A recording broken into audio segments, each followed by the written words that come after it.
Captain Daeho Kim stood at the bridge of the colony ship Earth's Hope, his eyes fixed on the strange ships approaching them. After 3 years of space travel, they had finally met alien life. The ships glowed with blue light and moved without any visible engines. They were beautiful, but Daeho felt worried. "Sir, they're sending us a message," said Jae-yun Park, the chief engineer. She worked quickly at her control panel, her fingers moving fast across the screen. "It's in multiple languages. Their computer is learning our Korean and English as we speak." The main screen lit up, showing a tall, thin alien with silver skin and large eyes. The alien spoke, and their words came through in clear Korean. "Welcome, space travelers. We are the Talaxians. You have entered our space. Please identify yourselves and your origin world." Daeho stepped forward. "I am Captain Daeho Kim of the Earth colony ship Earth's Hope. We come in peace, seeking a new world to call home." The alien's large eyes grew even wider. "Earth? The death world? Impossible. No intelligent life could evolve there." The bridge crew looked at each other in confusion. Jae-yun checked her screens again. "Captain, they're sending us their classification of known worlds. According to their data, Earth is listed as a Class 12 death world." The Talaxian spoke again. "Your world has high gravity, extreme temperatures, constant natural disasters, dangerous animals, and poisonous plants. How did you survive?" Daeho smiled. "That's just home for us. We built our cities to handle earthquakes. We made shelters against storms. We learned to live with nature." The alien ships moved closer. Through the video link, more Talaxians appeared, all looking curious. Their leader, who introduced himself as first speaker, asked, "You say you seek a new world. Why?" "Earth is crowded now," Daeho explained. "We look for new places to live and grow. We have 5,000 colonists sleeping in this ship, ready to build a new home." "Build." The first speaker made a sound like quiet laughter. "You mean you still build things by hand? We stopped doing that thousands of years ago. Our machines and energy shields do all the work now." Jae-yun stepped forward. "Sir, they're inviting us to follow them to their nearest colony world. They say they want to study us." The Talaxian ships led Earth's Hope to a beautiful green planet. As they got closer, Daeho and his crew saw huge cities covered in shimmering force fields. Flying vehicles moved between tall buildings that seemed to be made of light and metal. "This is Colony World 517. The first speaker said. "We have room for more settlers here, but we are concerned about your primitive methods. Our cities use advanced shield technology for protection. They are perfect and clean. We cannot allow unsafe building practices here." Daeho looked at his crew. He saw the same pride in their eyes that he felt. "First speaker, we would be happy to show you how we build. On Earth, we learned that the strongest buildings work with nature, not against it." "Nature?" Another Talaxian laughed. "Nature is chaos. We control everything with our technology. Our shields stop storms. Our energy fields keep out animals. Our cities float above the ground to avoid earthquakes." "And what happens when the power fails?" Jae-yun asked quietly. The Talaxians fell silent. "Perhaps," Daeho said, "we can learn from each other. Let us show you how humans build.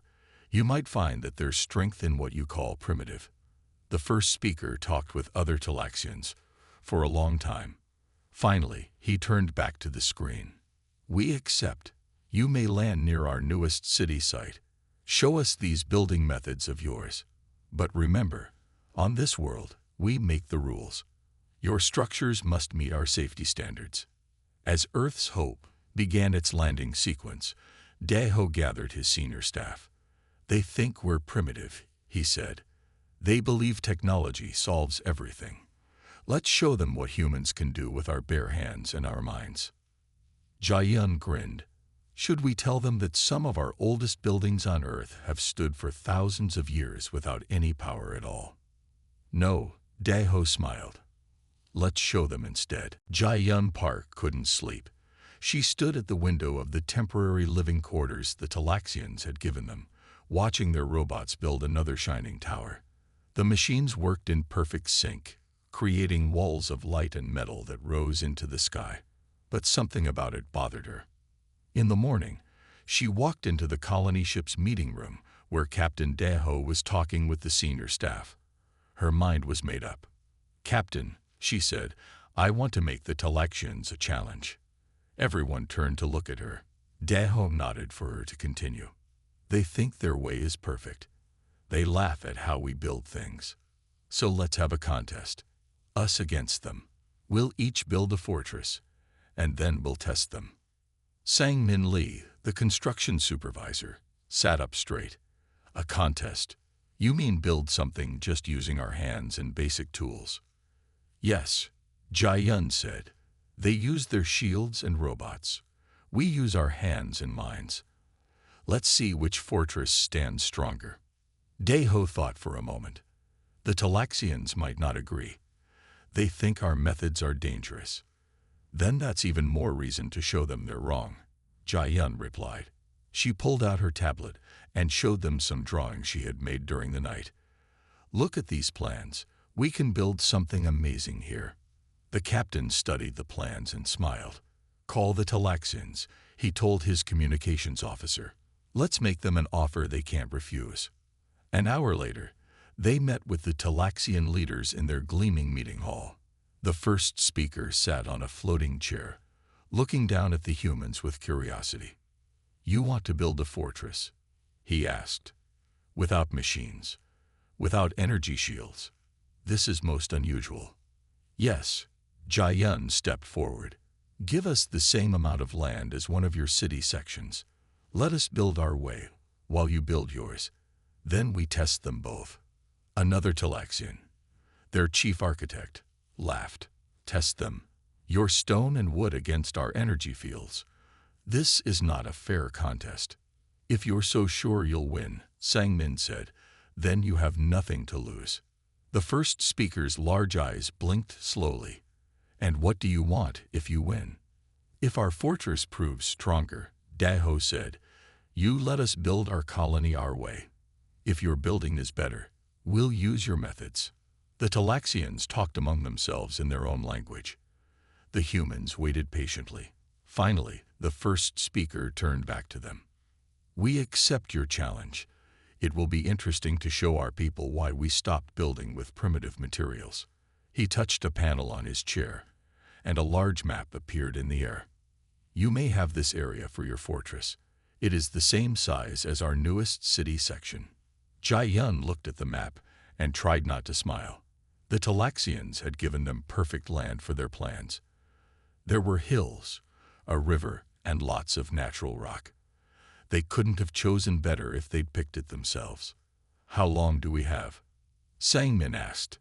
"Our machines can complete a city section in 30 days, the chief architect said. "We will give you the same time, though you will surely need more." 30 days is perfect," Jae-yun said. "And how shall we test the fortresses?" The first speaker listed the tests: weather, earthquakes, and resistance to our world's more dangerous animals. The fortress that best protects those inside will win. As they left the meeting, the Talaxian chief architect stopped them. "You do realize you cannot win. Our technology is perfect. Your muscles and stone tools cannot compete." Jae-yun looked him in the eye. "On Earth, we have buildings that have stood for thousands of years. They survived earthquakes, wars, and storms, and they did it without using any power at all. Don't underestimate what humans can build." Back on their ship, the human team gathered to plan. They had 30 days to prove that humanity's way of building still had value. Sang-Min spread out real paper maps on the table. "Well," he said with a grin, "let's show them how Deathworlders build a fortress." Sang-Min Lee woke up before sunrise on their first day of building.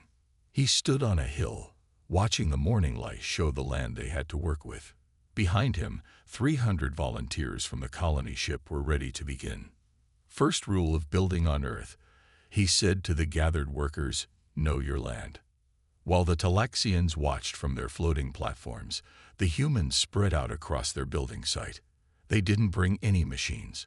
Instead, they carried simple tools, shovels, picks, measuring tapes, and notebooks. Haenul Choi, their materials expert, knelt by the river and picked up some stones. She broke one open and smiled. These rocks are perfect, she said, just like the ones we used in old Korean fortresses. The Talaxian's chief architect floated down on his platform. Why are you wasting time looking at rocks? Our machines have already built 3 levels of our fortress. Sang-min pointed to the ground. Your machines built quickly, yes. But did they check what's under the soil? We found 5 cave systems down there. They could cause your building to sink. The architect looked surprised. His platform rose quickly back to the Talaxian fortress. For 3 days, the humans just studied the land. They mapped the caves, tested the soil, and watched how the wind blew. They saw where the sun rose and set, and marked where water flowed underground. They're doing nothing. Some Talaxians complained. Their time is running out. But on the 4th day, everything changed. The humans began to dig. They didn't dig in straight lines like machines would. Instead, they followed the natural shape of the land. They used the hills to make their walls stronger. They turned the caves into safe storage rooms and escape routes. Haenul led a team that cut stone blocks from a nearby quarry. See how these crystals grow in the rock? She showed the others. If we cut along these lines, the blocks will be extra strong. The Talaxians built their fortress up into the sky, but the humans dug deep into the ground. They made thick foundations that went down to solid rock. When they finally started building up, they used the stones Haenul's team had cut. The walls looked crooked. A young Talaxian scientist said, watching them work. Not crooked, Sang-min explained. They're built at special angles. When the wind blows, it will flow around our fortress instead of pushing against it. When the rain falls, it will run off instead of wearing away the stone. More colonists woke up from their sleep pods to help. They'd mixed special cement using local materials. They built wooden frames to hold stones in place until the cement dried. Every stone was placed by hand, checked 3 times, and sealed carefully. Look at their hands, one Talaxian said to another. They're bleeding. This is why we invented machines. But the humans didn't stop. They had calluses from years of work on Earth. Bleeding hands didn't scare them. They knew that every drop of sweat now would make their fortress stronger later. By day 10, their walls were rising. They didn't shine like the Talaxians' energy shields, but they were thick and solid. The humans built them with 2 layers and filled the space between with small stones and strong cement. Why waste space with such thick walls? The Talaxian architect asked. Our energy shields are thin and just as strong. Until they fail, Jae-yun said, walking past with a load of stones. Our walls never run out of power. As the humans worked, they sang old songs from Earth, songs about building mountains, about stones that lasted forever, about the strength of people working together. The Talaxians watched and listened, not understanding why anyone would choose to work so hard when machines could do it all. At night, while the Talaxian machines kept building their shining fortress, the humans sat together and planned the next day's work. They knew they were slower than the machines, but they also knew that every stone they laid was placed with care and knowledge, passed down through thousands of years of building on their dangerous world. Tomorrow, Sang-min told his tired workers, we start on the clever parts.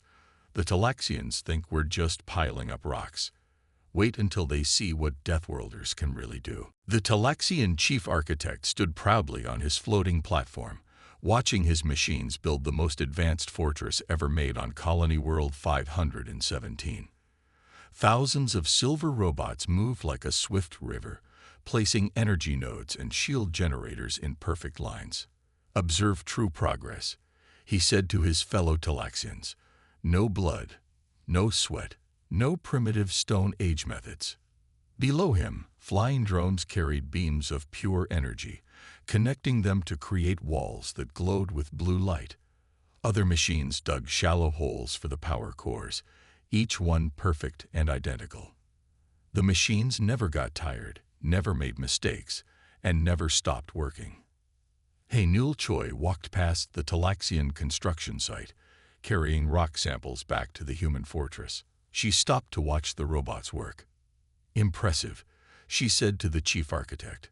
But what powers all of this? The architect smiled down at her. We have fusion cores that can run for 100 years. Your stone walls will have crumbled to dust before our power ever runs low. Haenul looked at the power cores being installed. And what happens if something damages one of these cores? Impossible, the architect said. Our shields are perfect. Nothing can break them. Later that day, Jae-yun Park stood at the edge of the human construction site, making notes about the Talaxian fortress. She watched as they installed their main defense system, a dome of pure energy that could change color as it blocked different types of attacks. Beautiful, she said to Sangmin, who stood beside her. But have you noticed something? Sangmin nodded. They're building everything above ground. They don't go deep. And look at their power lines. Jae-yun pointed. All connected in a perfect grid. One break in the wrong place could shut down the whole system. Sangmin finished. But let's keep that thought to ourselves for now. The Talaxian machines worked faster every day. They learned from their own work and improved their speed. Soon their fortress rose 20 stories high, shining like a star in the daylight. Flying vehicles carried Talaxian observers up and down its sides as they checked the work. Your 30 days are half gone, the first speaker announced to both teams. And I must say, the difference is clear to see. He pointed at the Talaxian fortress, which now had 3 layers of energy shields and automated defense turrets that could track and stop any threat. Then he looked at the human fortress, which seemed to be just a collection of thick stone walls and wooden scaffolding. There is still time to admit defeat, he told Captain Daeho kindly. No one would think less of you for accepting our superior methods. Daeho smiled. Thank you, but we'll keep building our way. By the way, has anyone tested your defense systems yet? Test them. The first speaker looked confused. They are perfect by design. They do not need testing. That evening, the humans gathered for their daily meeting. They sat on stone blocks they had cut that day, eating dinner and talking about their work. The Talaxians think they're so far ahead, Jae-yun said, but they don't see what we see. What's that? Asked a young worker, his hands rough from carrying stones all day. Their fortress is like a beautiful glass cup, Sangmin explained. Perfect and clean. But drop it once, and it breaks. Ours is like a clay pot made by hand. Not as pretty, but it can take a lot more damage and still do its job. Haenul pulled out her tablet and showed them new scans of the Talaxian fortress. Their power grid is complex. Each system depends on all the others working perfectly. One small problem could affect everything. Meanwhile, Daeho said with a smile, our walls just need gravity to work, and gravity rarely takes a day off. The humans laughed and went back to their meals. Through the evening air, they could hear the humming of Talaxian machines, still building through the night. But they weren't worried. They knew that sometimes the slowest way to build was actually the fastest way to success. No one expected the meteor shower. The small space rocks usually burned up in the planet's atmosphere, but this time they were bigger than usual. Yoon Suk Kang, the human security chief, was the first to spot them. Look at the sky, he shouted, pointing up at the bright streaks of light. Everyone inside now. The humans quickly moved under the cover of their thick stone walls. They had built strong wooden roofs covered with layers of stone tiles, sloped to deflect anything falling from above. Through gaps in the walls, they watched as the meteors grew closer. At the Talaxian fortress, alarms began to sound. The beautiful energy shields glowed brighter as they prepared to stop the falling rocks. The chief architect stood proudly on his platform. "Watch," he told the gathered observers. "Our shields will handle this perfectly." The first meteors hit both fortresses at the same time.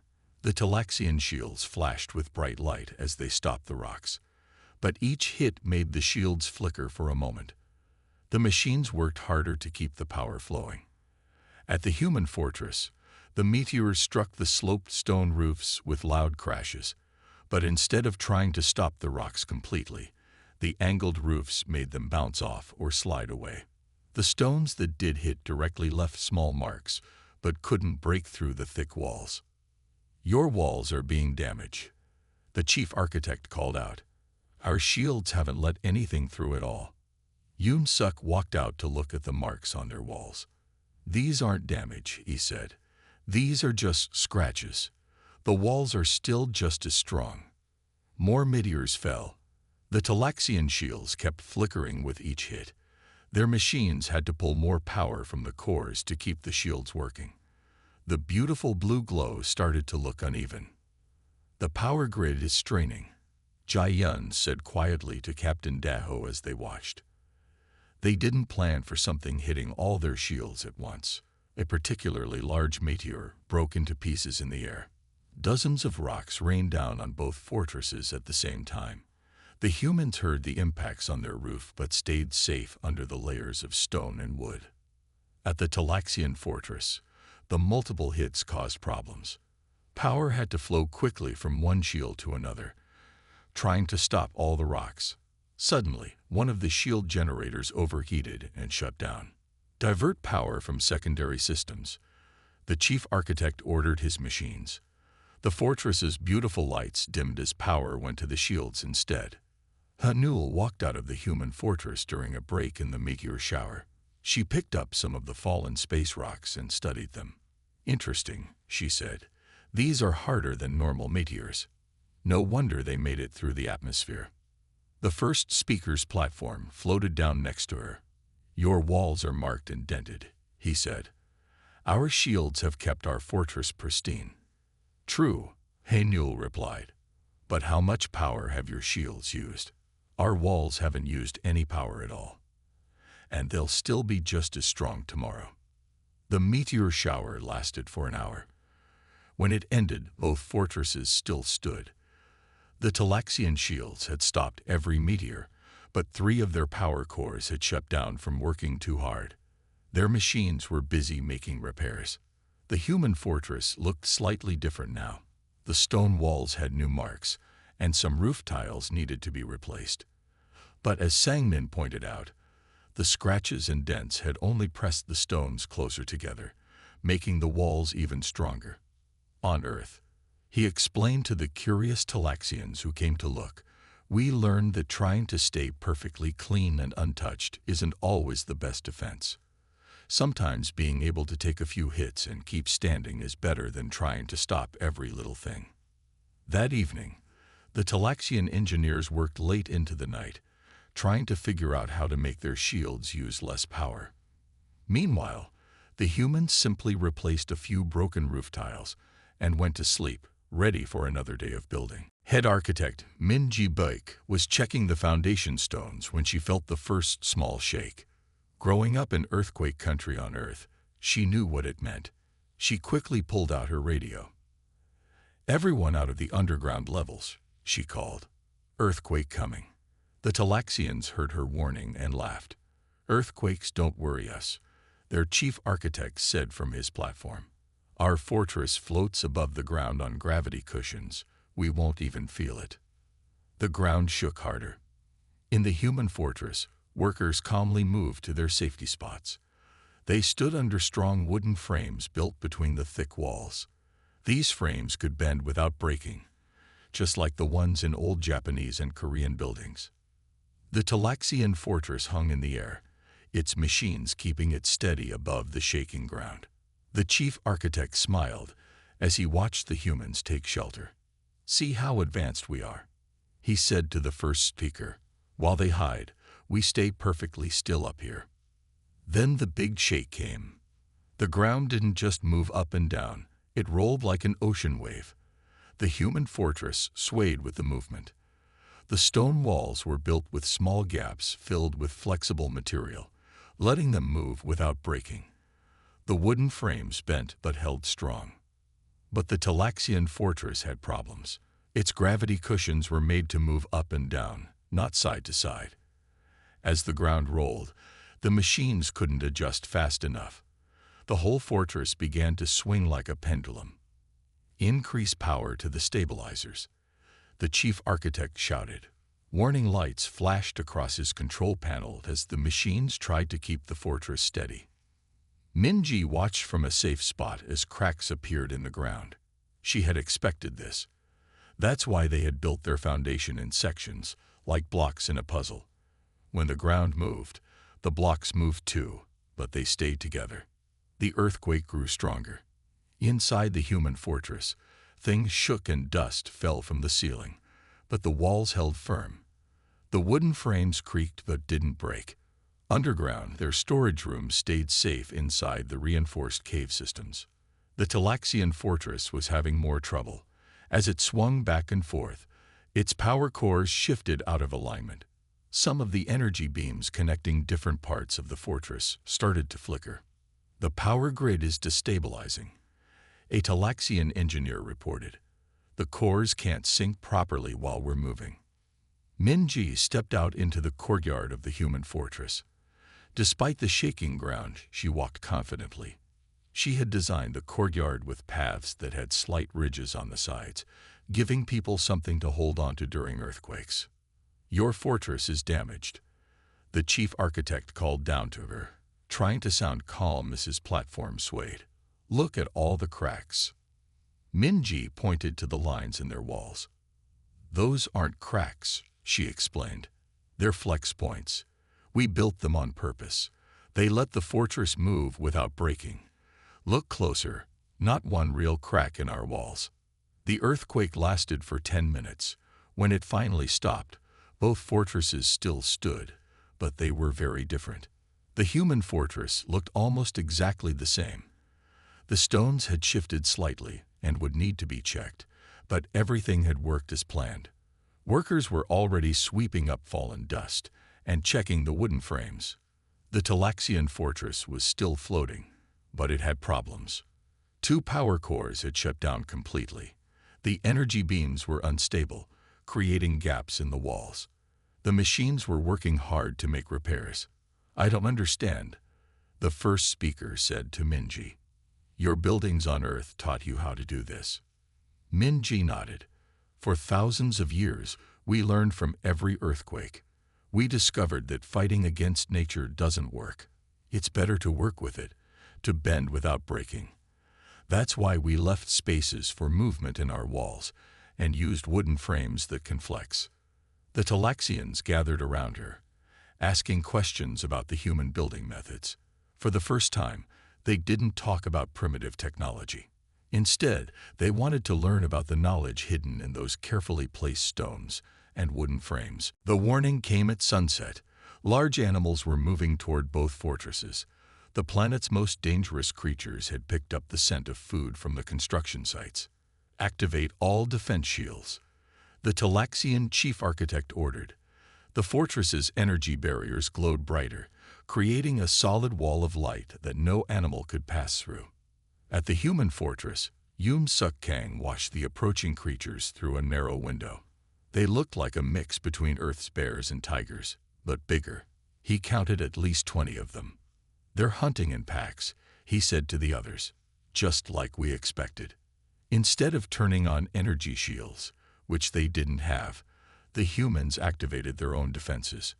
They opened channels in the walls, letting water flow from the river into the wide moat they had built. They dropped strong-smelling herbs into the water, plants that the local animals hated. What are you doing? Asked a young Talaxian scientist, watching from above.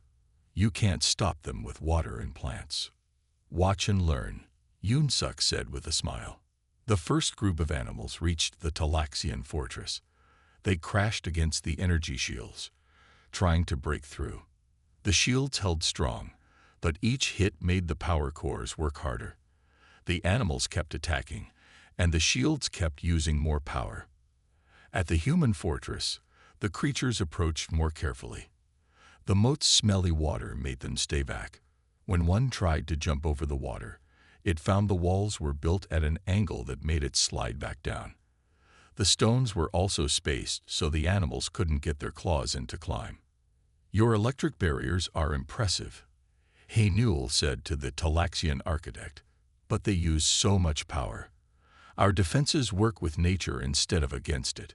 A larger animal, like a huge wolf with scales, charged at the Talaxian fortress. It hit the shield so hard that one of the power cores had to shut down to avoid overheating. The shields flickered. "Divert more power," the chief architect ordered. "We can't let them through." Meanwhile, at the human fortress, the animals were getting frustrated. The moat water smelled bad to them. The walls were too smooth to climb, and whenever they got close, the humans dropped more of the smelly herbs into the water. "See those marks in our walls?" Sangmin pointed out to some watching Talaxians. "We made them rough at the bottom, so the animals don't want to rub against them, but smooth higher up so they can't climb.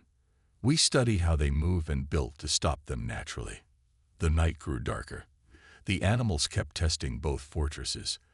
The Talaxian shields stayed strong but used huge amounts of power.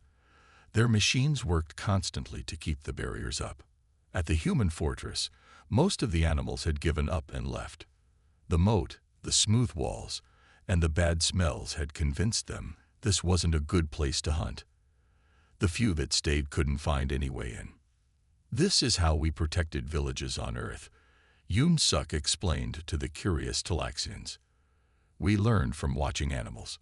We knew we couldn't fight them all, so we made them want to leave on their own." As the night went on, the differences became clear. The Talaxian fortress was safe, but had used almost half its power keeping the shields running. Their machines were heating up from working so hard. The human fortress had used no power at all. Their moat would need some cleaning, and they'd have to make more of their smelly herb mixture, but everything else was fine. "Both fortresses are safe," the first speaker said, "but one used huge amounts of power while the other used almost none. Perhaps there is something to learn from these Earth methods after all." In the morning, as the last animals wandered away, the humans started their normal workday. The Talaxians watched with new respect as these people from a death world calmly went about their business, protected by nothing more than stone, water, and knowledge passed down through generations. The Talaxian chief scientist arrived at the human fortress early in the morning. He had spent all night reviewing data from the recent tests, and something bothered him. He needed answers. Jin Woo Park, the human safety officer, met him at the fortress gate. "You look worried," Jin Woo said. "What's on your mind?" "Your fortress," the scientist began. "It shouldn't work this well. It's just stone and wood. No power cores. No energy shields. No machines. But it survived everything we threw at it." "How?" Jin Woo smiled and gestured for the scientist to follow him. They walked along the fortress walls as the morning sun rose. "Look at this wall," Jin Woo said, touching the stones. "What do you see?" The scientist studied the wall carefully. "Rocks, fitted together with some kind of cement." "Look closer." Jin Woo pointed to where two stones met. "See how they're shaped. Each stone is cut to lock with the ones around it. If one moves, the others hold it in place." More Talaxian scientists arrived, bringing scanning devices and measurement tools. They had never bothered to study human building methods before, thinking them too simple to matter. Now they wanted to learn everything. "Show us how you planned this," their lead researcher asked. Jin Woo took them to the planning room, where drawings and models covered the tables. He showed them how humans had learned to build on Earth through thousands of years of disasters and challenges. "See these wooden support beams?" He pointed to a diagram. "We learned that straight beams break in earthquakes, but curved ones bend and bounce back. Nature taught us this by showing us which buildings survived and which ones fell. The Talaxian chief architect joined them, looking embarrassed. "We thought you were primitive," he admitted, "but your fortress uses science we never considered." "Simple doesn't mean primitive," Jin Wu explained. "Look at birds' nests. They're simple, but they survive storms that destroy much bigger things. We learned to build like that." Throughout the day, more Talaxians came to study the human fortress. They were amazed by what they found. The walls weren't just piles of stone. They were carefully designed systems that worked with natural forces instead of fighting them. "Your moat isn't just water," one scientist realized. "The way you shape the banks helps direct the force of floods away from the walls. And these channels under the fortress, they let the ground move during earthquakes without breaking your foundation." Jin Wu showed them more features: the rain collection systems that kept their water supply safe, the ventilation shafts that used wind power to keep the air fresh, and the storage rooms built to stay naturally cool without any power. "This is why you studied the land for 3 days before building," the chief architect said. "You weren't wasting time. You were learning what nature could do for you." "Yes," Jin Wu nodded. "On Earth, we learned that fighting nature is expensive and dangerous. Working with it is cheaper and stronger." Late that afternoon, the first speaker called a meeting of all Talaxian engineers and scientists. They had to admit something they never expected. The human fortress was better than theirs in many ways. "Their fortress uses no power," one engineer reported. "It needs almost no repairs. It works better the longer it stands, and it can't be shut down because it was never turned on in the first place."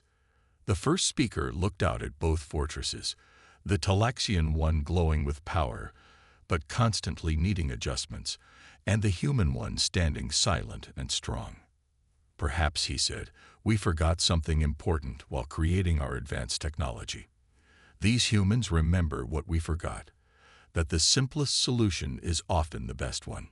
That evening, Jin Wu found a group of young Talaxians trying to build a small wall by hand. They weren't very good at it, but they were eager to learn.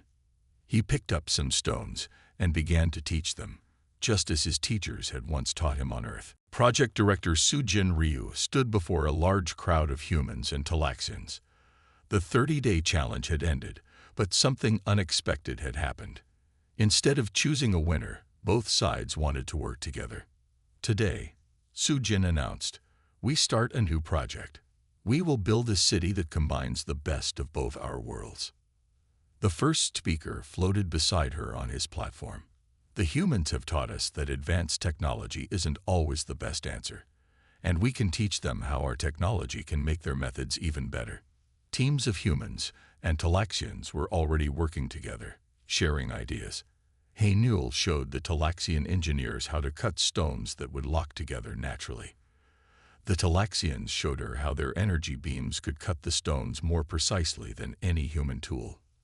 "See," Haynul said, holding up a perfectly cut stone. "Your technology doesn't replace our methods. It makes them stronger." At another table, Jai Yun worked with Talaxian-powered experts. They designed a new kind of shield generator that used much less power. It didn't try to stop everything like the old shields. Instead, it worked like the human walls, redirecting force rather than blocking it completely. "It's like a martial art," Jai Yun explained. "Don't meet force with force. Redirect it instead." Sang Min led a mixed team that studied both fortresses. They found ways to combine stone walls with energy shields, making defenses that were stronger than either one alone. The walls protected the shield generators, while the shields added extra strength to the walls. "The walls don't need the shields to work," Sang Min explained, "and the shields don't need the walls. But together, they're better than either alone." The Talaxian chief architect had changed his view completely. He now spent hours learning about Earth's ancient building techniques. He studied how the Great Wall of China followed the mountain's natural shape, and how Japanese castles bent with earthquakes instead of fighting them. "Your ancestors were geniuses," he told Minji. "They did things with stone and wood that we can barely do with all our technology." The humans learned too. They discovered how Talaxian energy beams could make their buildings stronger. They learned to use force fields in clever ways, like making temporary walls during repairs or adding invisible reinforcement to their structures. "We're not replacing the old methods," Su Jin explained to everyone. "We're adding to them, like adding new tools to an old toolbox." The first speaker called a final meeting as the sun set. Both fortresses still stood proud, one gleaming with energy, one solid in stone. But now nobody argued about which was better. They had learned that both had value. "When we first met humans," the first speaker said, "we thought they were primitive because they came from a death world. Now we understand that living on a harsh world made them stronger. They learned lessons we never had to learn." Daho stood up to speak for the humans, and we learned that there's nothing wrong with using advanced technology, as long as we use it wisely. The Talaxians taught us that new tools can make old methods even better. Together, they looked at the plans for their new city. It would have strong stone walls and clever wooden frames, built by both human hands and Talaxian machines. Energy shields would work together with natural defenses. Power cores would have backup systems that needed no power at all. "This is more than just a city," Su Jin said. "It's proof that the best way forward is to remember the lessons of the past while embracing the possibilities of the future." As night fell, humans and Talaxians gathered to share meals and stories. Young Talaxians practiced cutting stones by hand, while human children watched floating platforms with wide eyes. Two different species from different worlds had learned that they were stronger together than apart. And high above them, the two fortresses stood side by side, one built by machines, one built by hand, both standing as reminders that there is always something new to learn, even from ways that seem old.